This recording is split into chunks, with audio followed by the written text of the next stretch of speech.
Dark Cloud is a shining example of how good visuals can make a movie look interesting even if it's poorly written. The movie explains nothing while presenting a rather minimalistic story with the sole intention of scaring the audience, and it kind of works.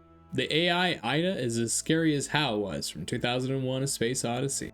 The movie starts out with Chloe visiting a doctor to get information on alternative forms of treatment. She's been in a car accident recently and is suffering from memory issues. Her sister Lucy is afraid to let her live on her own, and so they are seeking other options. The doctor recommends an experimental AI care program offered by Aquarius, and Chloe signs up for it.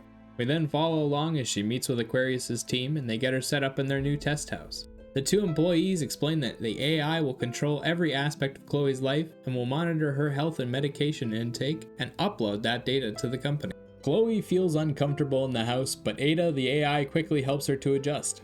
Things are going great at first, but soon strange things start to happen around her. Is living with Ada really going to help her? The story is predictable, boring, and simplistic. Everything you need to know to figure out the plot is given to you in the beginning. For the next 50 minutes, we get a snail's pace crawl towards the finish. Then, someone picks the snail up and straps it to a rocket, and for the last 30 minutes, we blast towards the finish line. There is no depth to the characters. We never learn about the AI or how it works, and Aquarius remains a shadowy pharmaceutical company. The story just never explores any of the concepts that it puts forth.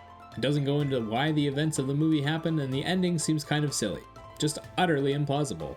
It's a horror movie with a mystery villain that never gets shown. That said, it has a lot of good production behind it. The visuals, for example, are spectacular. So many smooth shots, flashy and futuristic visual effects, and neat editing tricks. They have a way of adding energetic movement and color into scenes that make each one a delight to look at. The soundtrack is fun and generally fits the mood of the scenery, but I did find at times that it felt a little unnecessary and distracting. For example, there are times when people are talking and a song is playing in the background that doesn't quite fit the mood, or tracks that are meant to feel tense but don't quite invoke the right feeling. The cast is pretty good, but the lead is a little stiff. Alexis Gabriel as Chloe spends most of the movie stone-faced and shows a very limited range of emotion. What little she does show is usually hidden in the lighting camera work. Emily Attack voices Ada in a calm but eerie manner, reminiscent of Douglas Rain's HAL 9000. Notable performances from Hugo Armstrong as the nervous and slightly creepy technician, and Justin Jones as the unlucky IT guy. Both of them were memorable and entertaining. I like Dark Cloud.